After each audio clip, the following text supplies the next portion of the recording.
everyone, and welcome. Thank you all so much for joining us today for this live stream event. My name is Alexia, and I am the program manager of the Microsoft Reactor Toronto. I will be sharing session resources with you in the chat, but before we begin, I'd like to quickly review two items, our code of conduct and event guidelines. First, please take a moment to review our code of conduct. Microsoft Reactor seeks to provide a respectful environment for both our audience and presenters. We encourage engagement in the chat, but please be mindful of your commentary, remain professional and on topic. And secondly, our event guidelines. The session is being recorded and will be available on demand through the Microsoft Reactor YouTube channel in about 24 to 48 hours. I will be sharing the chat our content for on demand. And secondly, if you have not been on a live stream through YouTube before, please note that you must create an account on YouTube in order to have access and interact in the chat. You can set that up now. And if you're unable to use the chat but have questions, feel free to reach out through us through social media or on our website. Which brings us to today's session, building an AI-powered SaaS product with Next.js and OpenAI. I'm going to bring in our speaker here for today, Kevin. Hi, Kevin. How are you? Hey, Alexia. Thank you for having me. Yeah, thank you for being here. Thank you. Hope you guys are going to enjoy this session. Let's begin. Sounds great. Take it away. All right. So, hello, everyone. Thank you for joining this session. So over here, we have a project that we're going to check out. So I built this project using Next.js and OpenAI mostly. And the idea is to create a course generation SaaS product where you can basically say what you want and then it creates courses for you. An example is one of these. So where you click on a course and you can see about whatever topic you decide. All right, let me show you a demo real fast. So we're going to go to create and we're going to say what I want to learn. I can say I want to learn Python. Choose what level I want. I can say intermediate, elementary, beginner, and then press ready to go. So, okay, so I've given this product to many people and they are using it right now. So sometimes we're at maximum capacity.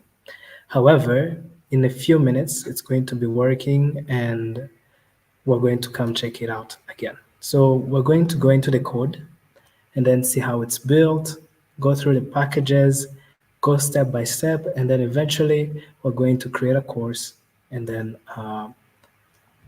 see how it works. So if you want the product itself, it's open source. It's right here. It's called Draftbook. You can go to github.com/nivezak/draftbook, and then you'll find the repo. It's open source. Let's jump into the code. Sorry. So first thing I'm going to do is I'm going to open the project. I'm using Windows, so I'm going to go into my command line, go to the project, which is in AI project Draftbook, and then jump right into the code.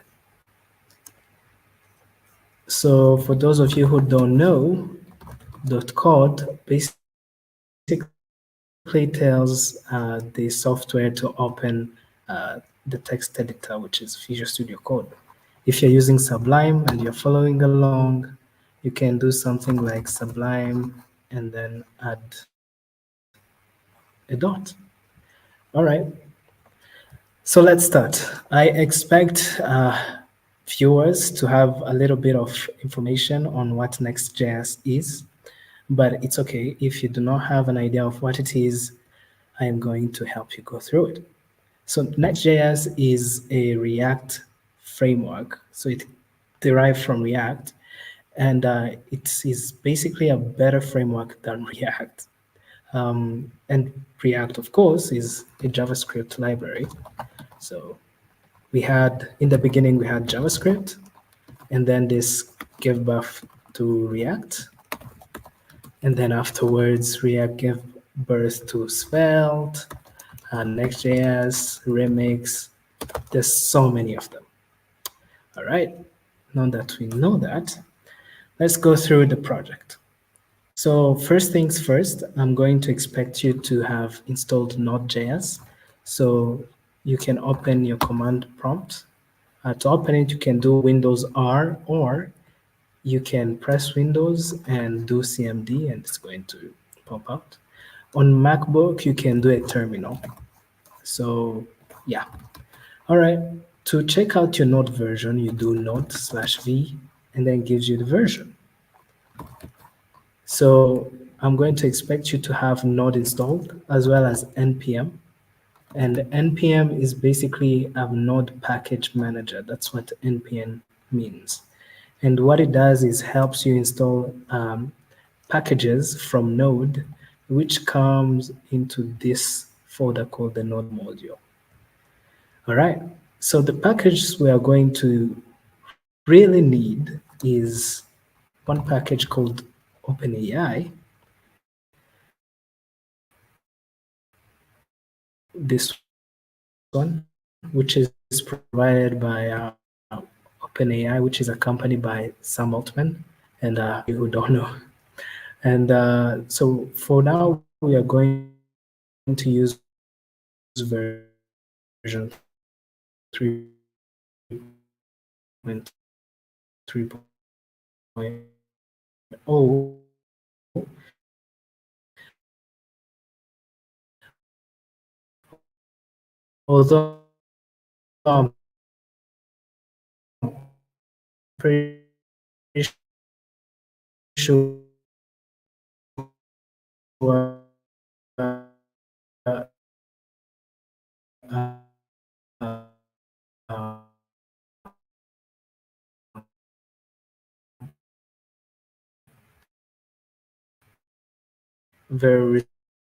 recently. We're also going to use NextAuth, which is a library and all that. But what TypeScript does makes you initiate or basically configure whatever you're trying to do before you catch an error. We're going to see a lot of it in action, and I hope you guys will enjoy it. All right, so now that we have settled that we're going to need TypeScript, OpenAI, NextAuth. Let's see what's in our environment variables. So I had originally planned to add Stripe API key, but I commented it out, mostly because I do not have a Stripe account because of regional restrictions. But if you are in the US or UK or really anywhere where Stripe is supported, you can comment out what I had commented and then basically have Stripe running. So you're going to need a NextAuth URL. A NextAuth URL is basically where is the request coming from. So if I go back to my notepad again, so NextAuth will be sending an authentication request somewhere. And because we're working locally, we want it to send it to whatever port we decide. So in this case, we decided to listen on port 3000. So the next authentication, so the URL will be listening on HTTPS or HTTP, depending on what you prefer, localhost port 3000. If you want to use localhost port 8000, it's completely up to you. You're more than welcome to do it. Of course, you're going to need a North secret, and here it can be anything. So I can call this auth secret my name. Here's a Kevin North secret. All right. Next thing is you will need a Google Client ID. So Google Client ID is the thing people use, programmers. So it's an API basically that links your ID to a Google account, for example. And you're going to need a secret, of course. And I'm going to show you how to get those in a minute. But then you'll also need an OpenAI API key. Now, I happen to know that most people do not have access to GPT-4. Yeah. So, for the purpose of this video, we use GPT 3.5. So GPT-4 is the better version, but for the purpose of the video, we're going to use the free version to not overcomplicate things. Of course, you can add, this is purely optional, you can add whether you are in production or development mode. And then you will need the Unsplash API, the YouTube API, and the database URL. Okay, let's go through it. So, first things first, I'm going to show you how to get an OpenAI API key. So you open the platform.openai.com, you go to API keys, and then you can create a key. So by creating the key, you just press here, and then do name the key or whatever you want to name the key. And then as you can see, for Draftbook specifically, I already have an API key, so I don't have to go through this process. And then you can measure usages here. You can say I've only used 46 cents on a dollar out of a little over $2,500. So what you're going to do is you're going to copy your API key and then come and paste it here. Now, before you paste it there, you have to change this file, rename it from .env.example to just .env like this. So I already have my credentials in the .env.example. And because this project is way more than the amount of time I have, I can't go through everything. So that is why I decided to have created the keys beforehand. All right, now let's see what else we'll do. So if I open up the app, we can see that, this is hosted, by the way, on app.mycourse.com. So when I open up the app, you can see that it goes directly to gallery. So what is happening really? So we're going to learn things called routing. Routing essentially takes APIs and converts them to files. That's how I would explain it in a very easy to understand term. We're going to create a database. We're going to learn Prisma for the database. And let's get started now. So the first thing you want to do is create resources. And these resources include the layout. Things in the layout include the navbar and the toaster, things that don't change. You can see that this navbar, overall, everywhere we go, it doesn't matter whether we go to create a course or to courses, which is gallery, this navigation bar remains. So we put it in the layout. Layout files are things that will stay the same, no matter which part of the application you're in. All right. Let's see what else we have. We have a toaster. Toaster are notifications like the one of the server which overloaded because of a lot of usage. And we have load animations. All right. So this is the, how can I say, the index of the application. And in Next.js, whenever you're going to call functions like this, which are not callback functions, you have to clarify and use client. Now, in earlier version of Next.js, there used to be a sort of dash right here, but in recent versions, they removed it. So let me explain the logic here. This is the whole. This is where we begin. This is the journey of when you go to app.mycourse.com, what happens. So what we're doing is we're checking if the user is signed in.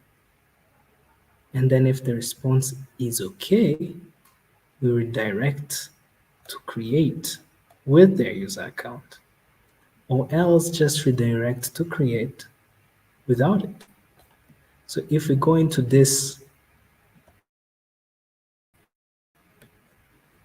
sign-in method, you can see what really happens. It takes your provider of choice, it does a callback, and then goes back to the base URL. Now this base URL, this one, is the next auth URL. Remember the next auth URL that if we go into .example files, so it's this one. So if you decide to call it on port 8000, it's going to go on 8000. So just looking at the .env file, getting the next auth URL, and then bringing it back. Okay, let's go to the next thing. So we're taking the response, and if response is okay, which is a boolean, so if we comment this, we can say okay can be either true or false. So if it's false, then we are going to just redirect to create. Now you might be wondering, why are we directing to create whether the user has a boolean of true or false? Well, if you go to create, which is here on pages/create, we can see that we check the user session. So it doesn't matter whether you're logged in. Actually, let me log out. So it doesn't matter whether you're logged in or logged out, we're going to go to create. However, on the create page, the way we handle it is way different. So if you have a user already, so if you're signed in, then if you're not signed in, then we're going to ask you to sign in, and we're going to basically, instead of giving you a create button, we're going to give you a sign in button.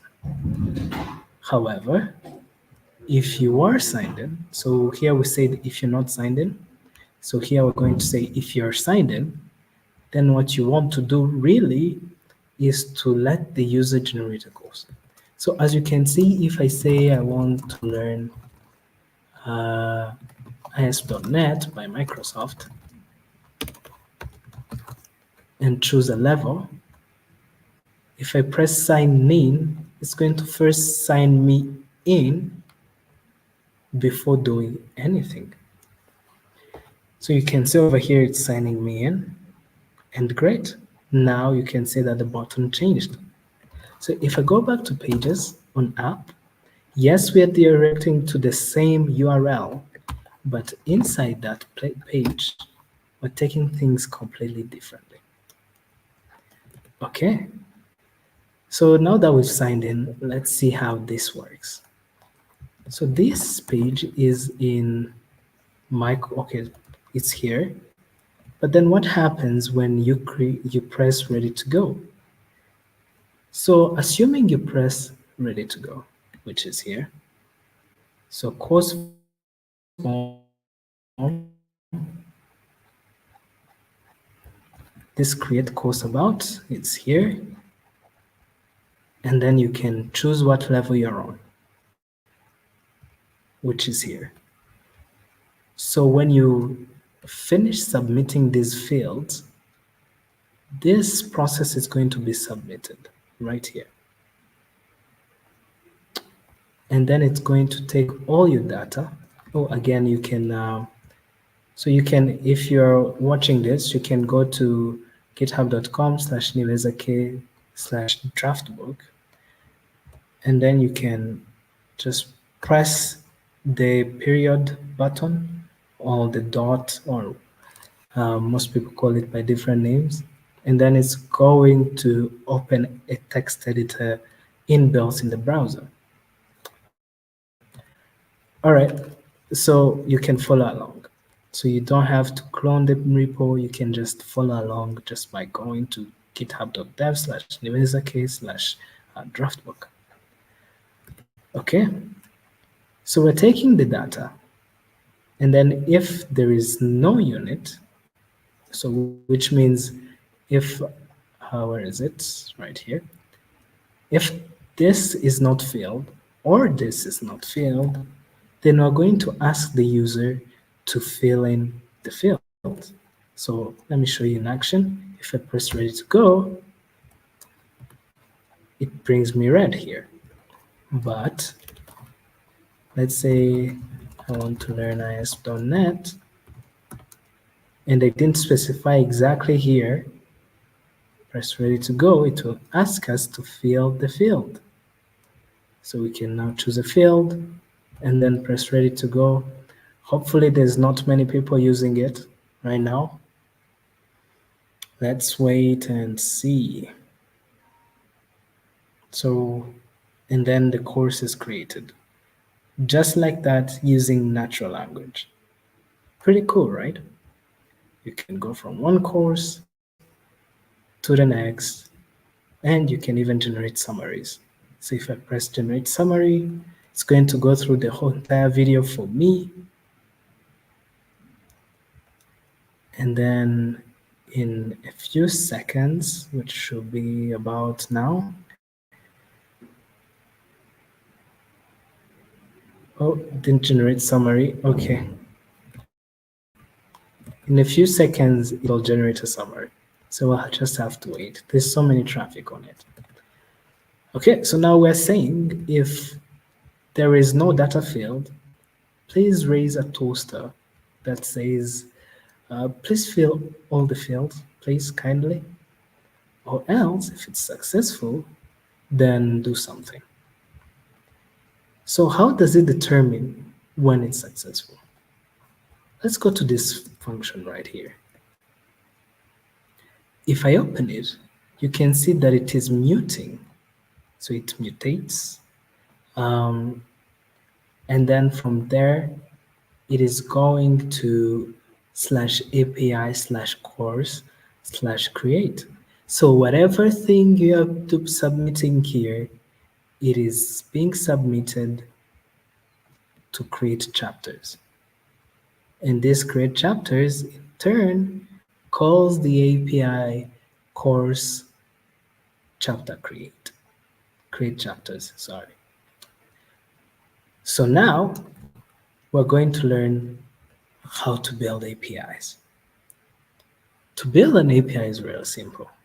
You just create a folder in Next.js, and then you simply call it API, which is here. And then from there, you can add your auth APIs, your chapter APIs, your course APIs, and testing and Stripe, everything. Now you can see they all have something in common. All of these APIs goes to route.ts. What's in route.ts, you ask? So if you go to route.ts on any of them, let's say get info, you can see that that is where we are exporting a post request.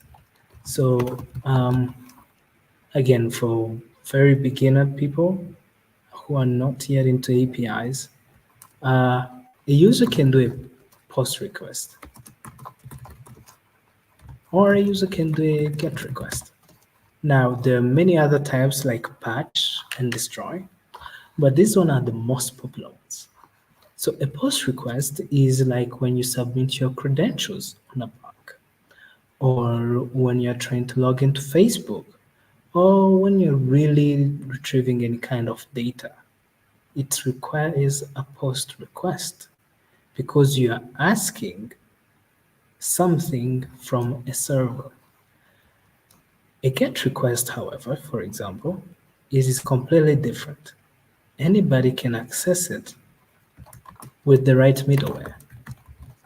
So there's no such thing as accessing the database. That is only something that the post request can do. All right. So here what we're doing essentially is we're doing a post request and then taking whatever is in the request, and then we're going to basically make it a JSON file. So essentially, if I go back to my notepad, what we're doing, we're taking this post request. So a user makes a request, a post request, and then we, as the system, we're taking the request, and then from there, we're going to put it in a variable called body. All right. So in very much human language, what we're doing is we're creating like a box called body. And then in that box, we are adding in all the requests. Think of it like a box where you put in your lunch box and your dinner box and your breakfast, everything. So we're just taking it and then making it JSON. So now it's JSON file. Okay. So from there, we also get the chapter ID. Now here's something about TypeScript I was talking about. In TypeScript, you can define things like chapter ID. So if I wanted really, I can say chapter ID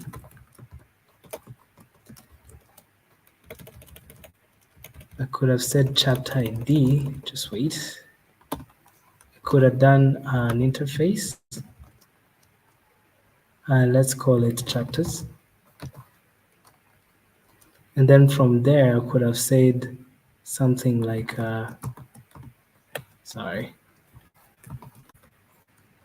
chapter ID is expected to be a string, for example. So it's giving me errors because, first of all, I did not define what a chapter is for TypeScript to know and debug. But that is the beauty of TypeScript. Before you even run it in the web, you know where the problem is. So if you have any questions on what types are and interfaces, you can write in the chat, and that will help you with that. All right. So I commented out this part, and this part was, I mean, you can uncomment it out, but basically this part was for questions. So ideally, right down here, a user can have questions to answer, just like in a classroom. Okay. So after we get the JSON file, we go to Prisma. So Prisma is a database language, so to speak. It's like SQL or NoSQL. However, they have their own language. So in Prisma, you can see that we need a database URL. We need to specify the columns and the tables. So right now we have an account table, a session table, a users table, a course table, and a unit table, and a chapters table. And questions was really never used in the user subscription. All right, let me explain this part. So to define a table in Prisma, you use the model attribute, and then you say what you want to call the table. So let's say the account table. For the account table, we have a few different things. We have the user ID, we have the type, we have the provider, we have the provider's account. Now, all of this would have constituted how have we implemented Stripe.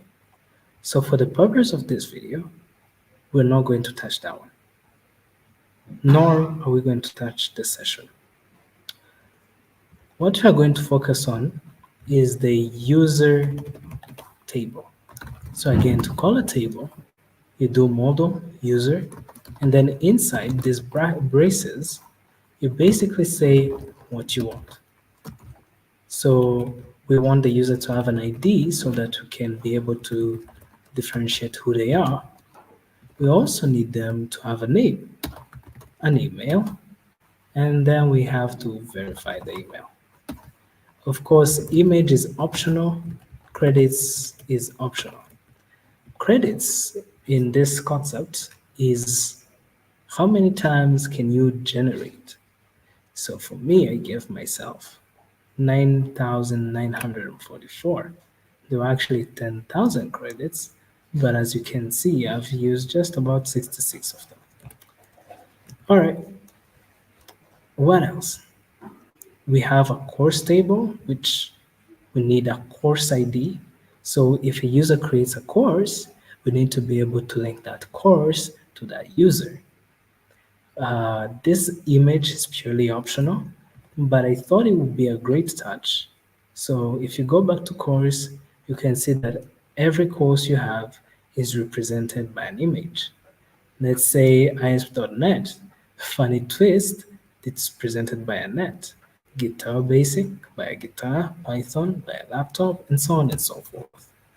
Now you might be wondering, where are these images coming from really? Well, if you go to the .example file, we're actually fetching them from the Unsplash API. So if you haven't used it, you can go to unsplash.com, you can create an account, and then you can log into that account. So I'm going to log in as Kevin, and then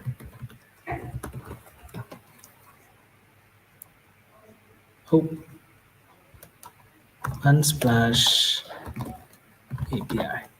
Let's log in from here.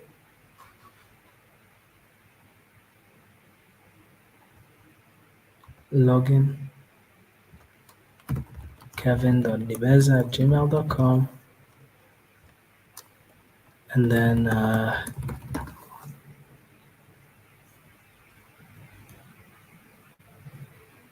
oh, something is wrong with my credentials. Perhaps I deleted. Let's do forgot password. Just a minute.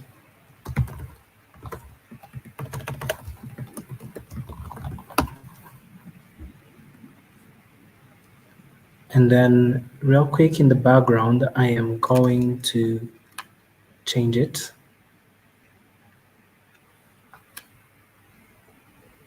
And then do it again.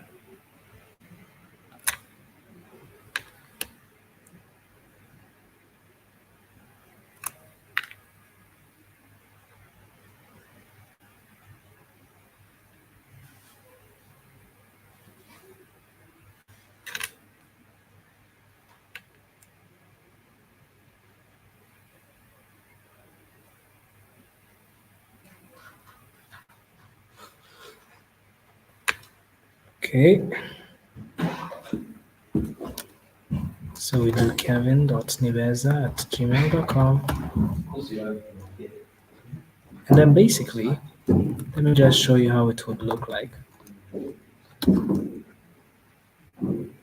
If you go to images, go to dashboard actually. It would take a little bit of time for me to configure. You're going to find a place like this. No.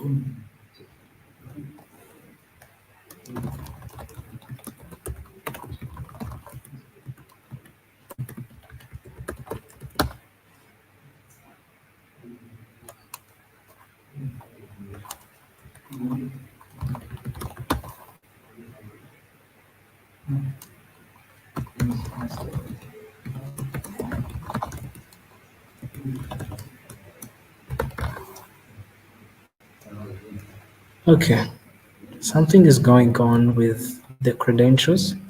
But let me open my .env file so that I show you what it looks like. You'll go to the Unsplash API and then you'll get an API key like so. And then from there, you post it into your .env file, and now we can continue. All right, so this image is coming from the Unsplash API, and in a minute, I'm going to show you how we're calling it.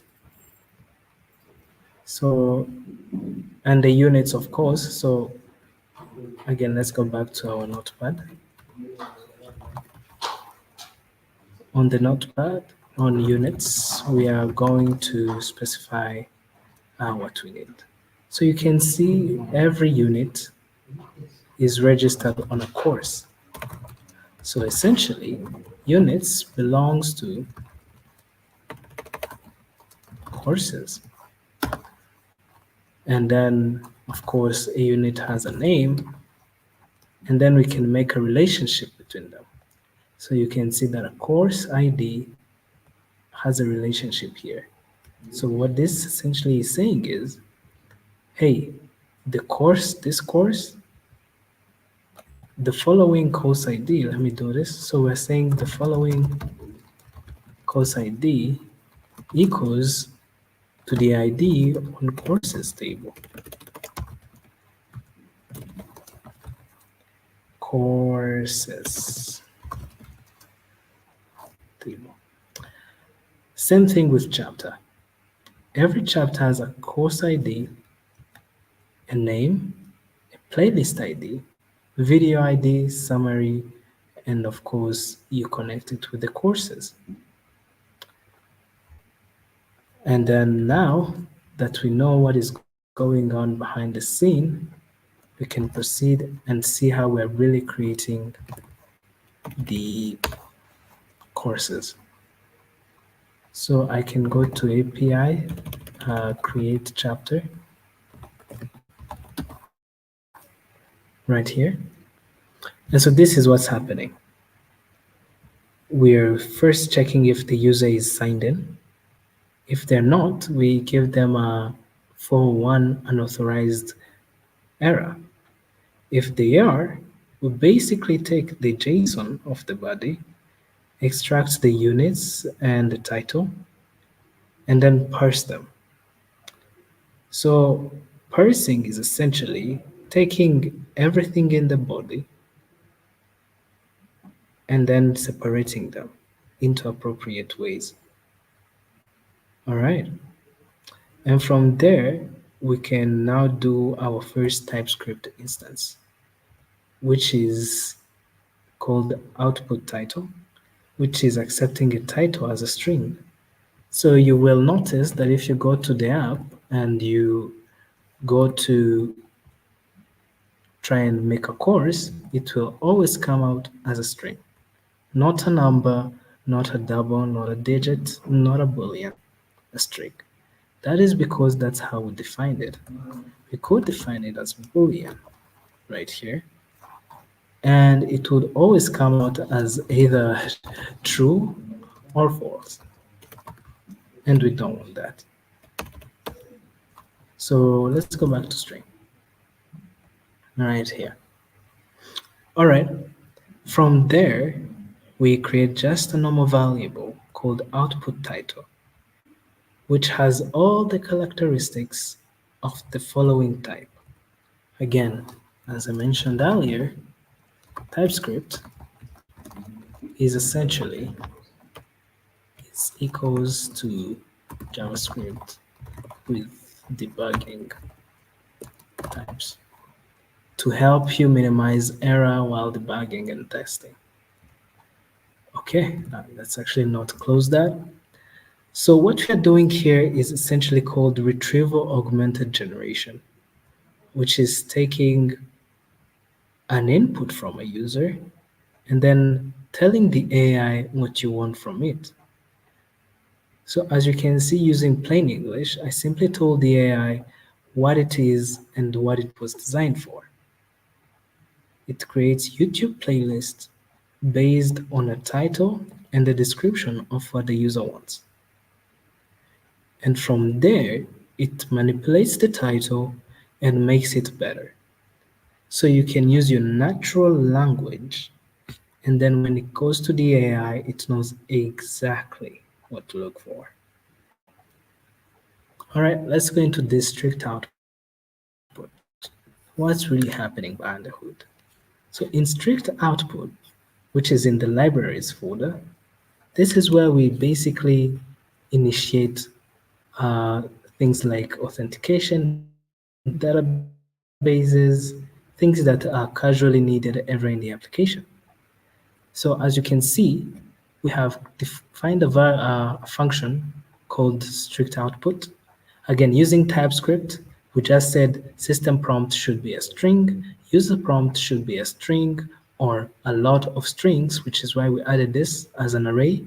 Output format should be, well, in terms of output format, you can do category, which will be a string, output value only, and then the model we're using for this particular demo is GPT 3.5. The temperature will be 1. Now, real quick, something about the temperature is you can turn it to 0.2. This will increase efficiency, but it will reduce the factor of creativity in terms of what the AI can do. Okay, so from there, we take a list of whatever the user created. Let's say they want to learn Python and driving a car, for example. Well, we create all that list in an array. We do a little bit of filtering out, removing things like slashes. This is called regular expressions. So we remove all that from the output format. And then from there, if there's any error message, we will display it. So, and then from there, we just do a little bit of tell the AI what it is, what it does. So you can see we're telling it that it is an output of an array of objects. So that is what it should do. And we provide it with JSON, and that JSON file just happened to be this output format, which we stringified here. And then we remove everything that we don't need, like quotation marks and escape and everything else. And then we provide the output as needed. Now in GPT, there's a few things. OpenAI created models that has uh, characteristics of systems and users. There's another third type that is not on top of my head right now. But once it's a system, then the AI knows that it is tasked with that particular task and it cannot be dynamic. So whatever you're really putting into this platform is going through this process. Why? Because the AI has been told that anything that is a system prompt, so if I go to anything that is a system prompt, so anything that is written by the AI itself should be of raw system. This means that at the core of the AI, it's no longer OpenAI's API, it is our AI, and for all it knows, its role is to basically filter through JSON files. But if the role are reversed and now it's a user who's typing something, well, we just take the user prompt, stringify it, and pretty much goes back to square one. All right. So now that we know what is in strict output, let's see how it's working with our output variable. So we just described the purpose of this AI, and from there, you create a title. So this title is automatically generated. We just say what we hope the title to be like, And then the AI will automatically know how to make the title. And then the search terms, this is actually very interesting because these search terms are the ones the AI is putting into Unsplash to get images for the site. And then from there, there's title cuts. So if we go back here on my course on gallery, you can see that I didn't really say learn ASP.NET, nor did I say master ASP.NET. This is a title AI generated completely for the purpose of basically modifying and making our search better. Okay, so from there we wait for the Unsplash API key and then get the image term and then find the user who is currently logged in and then get the data and the title cut, and this title cut is basically this one, and then get the course image, which is this one, and then find a playlist. To find a playlist, we're going to find a playlist based on the title. And this title in particular has been defined right here. Remember when we were extracting what the user request was, we were extracting title and units. So if I go back here, this would be the title and this will be the units. Are you a beginner, an elementary, intermediate, advanced, expert? Who are you? So that is what we're using. And then from the title, we're searching YouTube, and I'll go inside using the YouTube API keys and searching results, top 5 results of the valid playlist that we might need. And then we're getting the videos, all the videos in the playlist to at last, so the last number of videos we accept is 72. Anything above that we do not show. And then we just take that data, map over it, and then just return it. And that is what search YouTube does. So if we go back to routes, go to search YouTube, which is here, we're just taking the title, making it go through all the APIs of YouTube, finding the relevant videos, and then just bringing them back. Okay? And then from there, you can check the title and create an array. So we're going to go to units now. So if I go to, remember the Prisma table? It's going to units. So right here.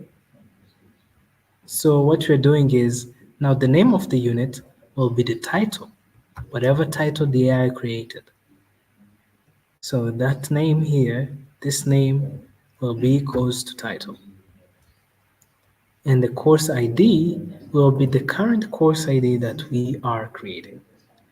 Now, if there is a playlist, we're going to map over the playlist, and then we're going to get chapter data. And chapter data basically maps over all the elements in the playlist, and then it brings them back as individual chapters. That is why we have this effect of, just wait.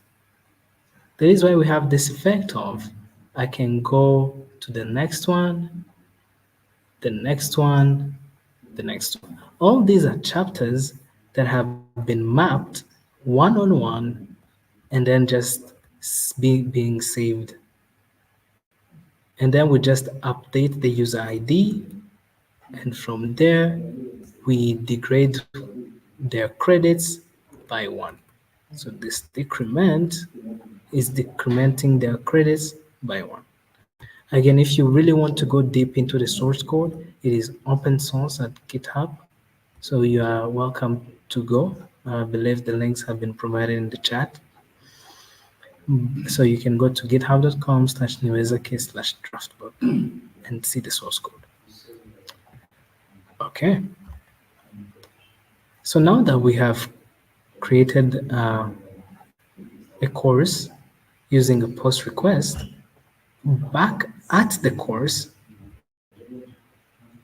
after getting everything we want on success, there is an on success button right here that is going to locate you. So it's going to take the output that comes from the API, which is this.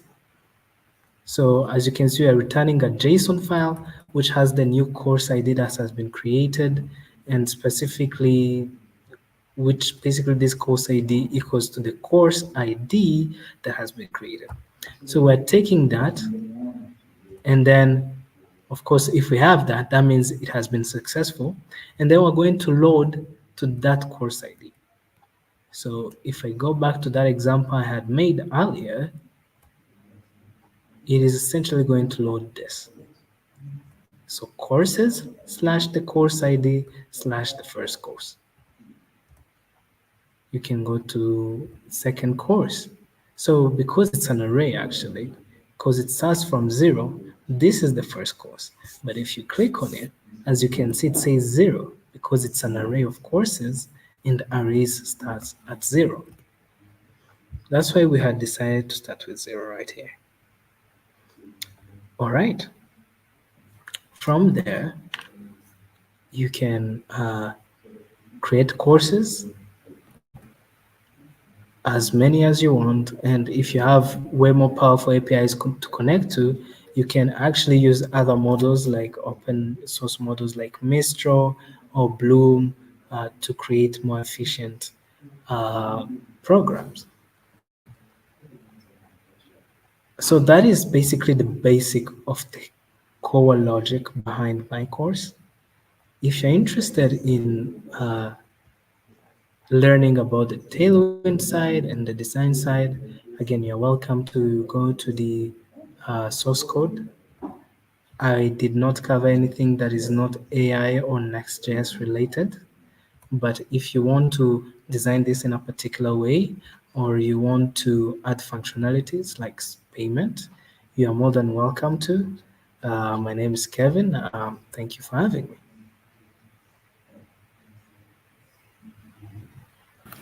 Hi, Kevin. There are two questions in the chat.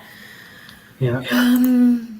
So the first questions by Harry is, do you use secrets or vaulting to manage the API keys? Oh, okay. Yeah. Thank you for the question. So yes, I'm using secrets right here. I'm happy to show you because I'm going to change them after this live stream. So these secrets, let me go through all of them. So the first secret, really this one.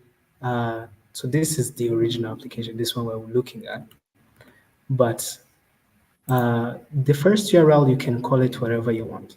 Now, because people will be working on localhost, this will be something like HTTPS localhost 3000, and then that's it. The secret, this number can be anything. It can be your birthday. Actually, I put my mother and father and my birthday just like a secret. The next old secret really doesn't matter. Now, the Google client ID and the Google secret. If you want them, you go to cloud.google.com. So on the console, and from there they have API for that. So this specific one I used, uh, you will go to, so I had created some here, but you can come here to the search bar and do OAuth. It is the OAuth provider. Right over auth. Yeah, auth client. Hmm. Auth. All right. So you can see how the API is being used here. They have great documentation on how to set it up. and we're using JWT tokens. If you prefer, you can use sessions, but I used tokens, so you can see how APIs work of the OAuth, and depending on what you want, you might not even want to use uh, the same API that I used, but you can basically just take an API. So which is, let me show you. Let me just show you. I don't know why I'm hiding APIs, and I'm going to uh, delete them later. So for this particular one, so there's auth client right here. That is the name, which is right credentials right here. So you can, once you do all auth, you can press on credentials and then create new credentials by clicking here, uh, uh, doing pressing on API key and getting the API keys. All right, so that is how you get the OAuth ID. And when you create an API key, it comes with its secret. So if I open the one we're using currently right now, if I open it, you can see that it gave me the ID and the secret is right here. So you just copy this, paste it in here, and copy the next and paste it in here. Sorry, in here, right here at Google Client Secret. Now, if you want the node, the OpenAI API, you just go to platform.openai.com and then get the API key. The Unsplash API, I'm going to have to redo my account. For some reason, I'm not getting to my account. Oh, for the YouTube API now. So if you want the YouTube API, everything is really happening in here. You just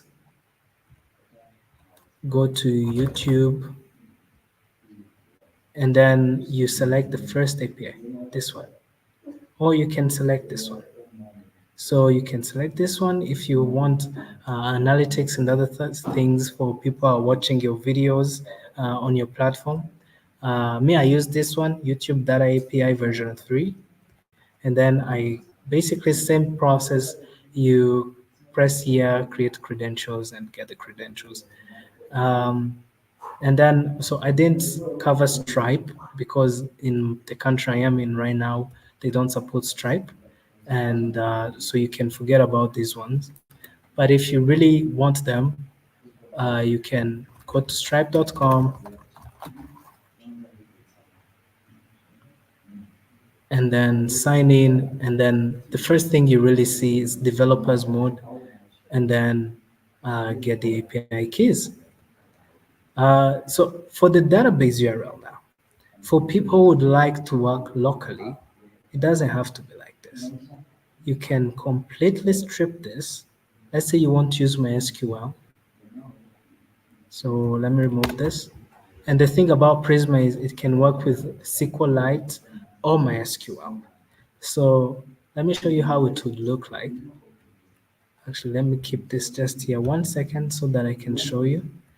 So I happen to have a database right here from an app called Laragon. Again, you can use any database you want, any form of database you want.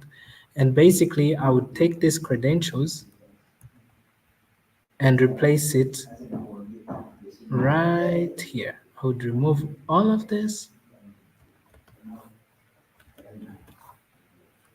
and replace it right here and remove all of this and then take the user. So right now the user was called draftbook version 1 and just call it root. And because we don't have a password, we don't need to add it. And then if you're working locally, if you save this, we run make sure the database is running, it would work. So I hope that answers your question as to where I'm getting the APIs and where I'm sourcing them. I'm not really keeping it a secret for a reason. I'm going to delete them later. And yeah, what was the next question?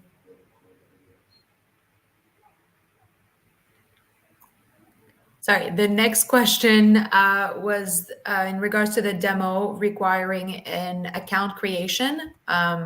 Yeah. We're wondering if you have insights onto how this account will be used by the demo application. Oh, okay. So really, so there's one thing. So for the demo itself, we just need an account creation so that the next time you come back, you're going to have the same things you had looked for. So for example, you can see everything I've been into, drones, startups, Docker. So this helps me personally keep everything in one place. Because the code is open source, you are welcome to make it completely free and accountless, so people can do it without an account. But another reason why I had decided to add accounts is because the YouTube API, for example, only has 10,000 units. So you cannot buy more units or do less units. So once it reaches 10,000 units, oh, and a video can be like 100 units. One video can be 100 units. It basically stops and you have to wait. So it's 10,000 units per day. So most people will have three generations. In my database, I changed it to, mostly for demo purposes and stuff like that.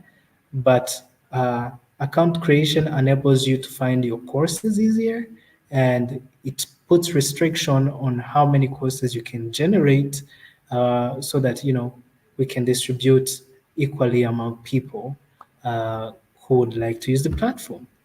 So yeah, you mentioned about the account, and I wanted to show you something. So this is what I've been building lately. I'm going to make it open source if you're interested. It's on localhost 8080. Now, this one doesn't have account creation. You just say what you want to know, kind of like Gemini or Bing or Bard, really, and uh, and then it brings up. So let me search for myself. Who is? It's going to work, and it's going to give me results. And then using AI, again, same thing. You just tell the AI what it is, what its role is, and then connect it to a scraper. This time, instead of YouTube, I connected it to a scraper. And of course, you can see this very event is right here. So yeah, for the account creation, is just to limit things and make sure uh, your data stays in one place. Yeah, Awesome. Thank you for this, Kevin. And I know we're at time, but there was one more question, yeah. sorry, quickly, also by Harry. Are you going to cover how to deploy the Next.js app on Azure, or what kind or what type of Azure services do you Yeah. recommend, and how do we deploy it on that service? So actually, this very project is deployed on Azure, and I will show you exactly how. So, Harry, I hope I don't know if you understand how Docker files work, but it's essentially like GitHub. So we basically say what to expect. Right now, we are using Python 3.11. I think there was a later release of Python 3.12. And basically, in Docker, you tell it how to run the application, right? And what Docker does is it removes the thing of, oh, it runs on my machine, but not somebody else's machine. So that is what is happening here. So what we're doing essentially is we use a Docker file right here. You can you can actually use my course. If I'm being honest, I had to search how to deploy on using the app. Uh, I had to search how Docker containers work. But essentially, you can search the same thing on the same app that I just showed you how it's built. But essentially, if you have your Azure here, you can create a container. So you can create a new resource. I'm not going to create a new resource, but let me show you one resource, this very resource. It was originally called Draftbook. So yeah, we create a resource and we get this part. So because we're using Docker, wherever, actually, let me remove this part. Let's go back to the draft book AI part. Sorry, draft book. So we can do something like Docker file, give it a name, whatever you want to call it, and then uh, first of all run the Docker. So okay, we can do Docker build -t, and then we're going to build. So what this command is doing essentially is, I don't want to build because it's a heavy workload. It's going to go through this. Docker is going to find an image. So in Docker, there's things called images. So it's going to find an image of Python, and that's basically how it knows what to use. And then it's going to know, okay, this user is telling us to go into the app directory and then install the dependencies. You get the required.txt file, which really doesn't exist here, but I added it just in case uh, I wanted to use it. Oh, wait. Am I in the right folder? Okay, yeah. And get everything we need. You can look very much into Docker. Docker is another subject on its own. And then we can say listen to a particular port. And then the Docker, once it finishes building, you can deploy. So I can recommend resources. So this video really helped me very much. It's on YouTube. Um, this video helped me very much. It's called Azure Containers App Tutorials. I didn't know it existed. I used the same program I built, and I ended up learning from it to host on Azure.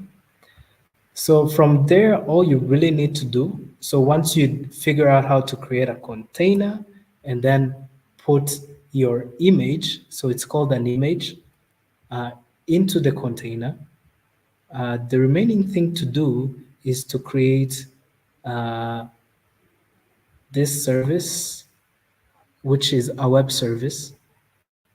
Yeah, a web app or web service. And from there, you can add your own custom domains and whatever you want. And once you are, so I'm having a little bit of a slow Wi-Fi. I want to show you. All right, let's go to deployment center.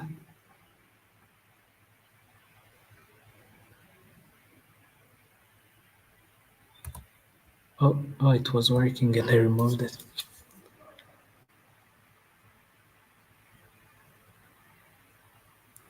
So you can, once you are done with that part, you go to this part now. You can see my image was called draft book. So you basically just link your image with the web app. And then basically, instead of showing an empty website, Azure is going to show the image that was built by the Docker file. So yeah, you can look into this video. It's a very useful video. I hope that answers your question. If it doesn't, let me know. I'm happy to elaborate more. Thank you. Thank you so much, Kevin. That is it for questions. So I think we are good to go. Thank you again so much for this session. This was fantastic. Thank you for having me. Have a great one and see you on the next one. Thank you.